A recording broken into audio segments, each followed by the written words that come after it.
The Greens, of course, support the referendum. I spoke with leader Adam Bandt earlier, including on whether he was confident the PM is carrying this debate well. Adam Bandt, thanks for your time. So we've got a date for the Voice referendum. How confident are you that the Prime Minister can help deliver a yes vote, obviously nationally and also in a majority of states?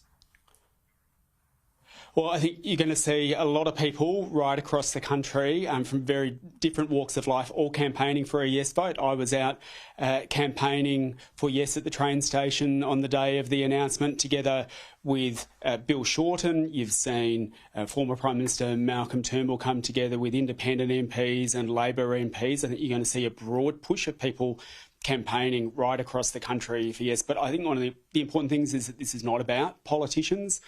This is about changing our constitution to take an important step towards First Nations justice. And I think now that we've got a date, you'll see the community campaign in particular really rev up. I know it's revving up here in my electorate, and I think it'll start to be taken out of the hands of politicians and put in the hands of the community. And I think that is going to be the key to a good campaign, and I'll be campaigning hard for yes.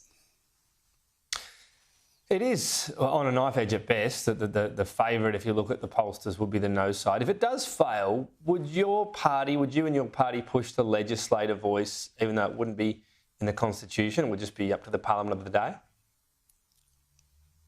Look, obviously we'd have to look at what happens the day after the referendum, and as I say, certainly my energy at the moment is going to be put into ensuring that we get a successful outcome.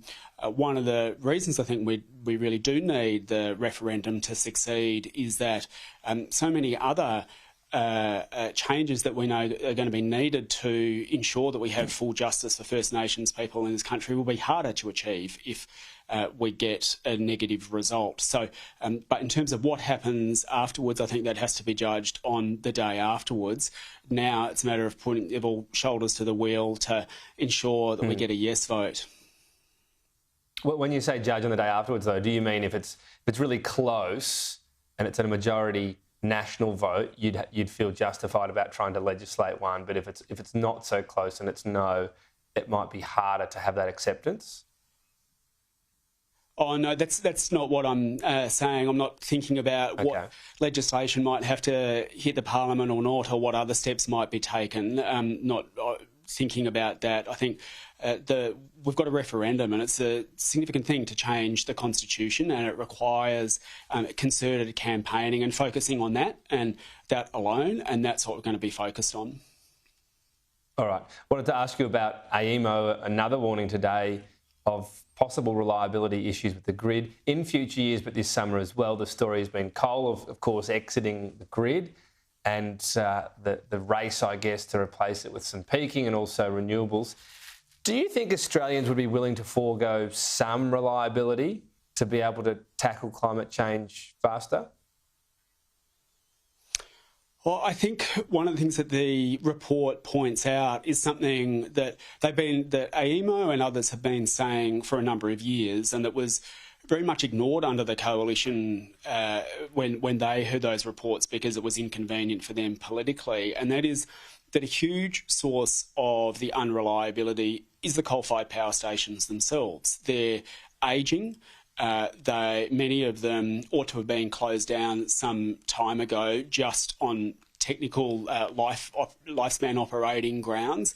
And many of them are being held together by sticky tape and string. And these ageing coal-fired power stations are not only reaching the end of their life, putting aside climate questions, just reaching the end of their technical life.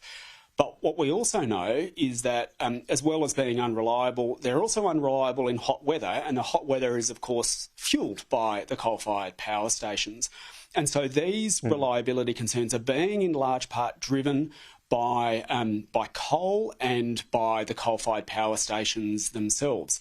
Now, that was ignored under the previous government, and they went out of their way to prolong the operation of these coal-fired power stations and stop the renewables and the storage that we need coming into the mix.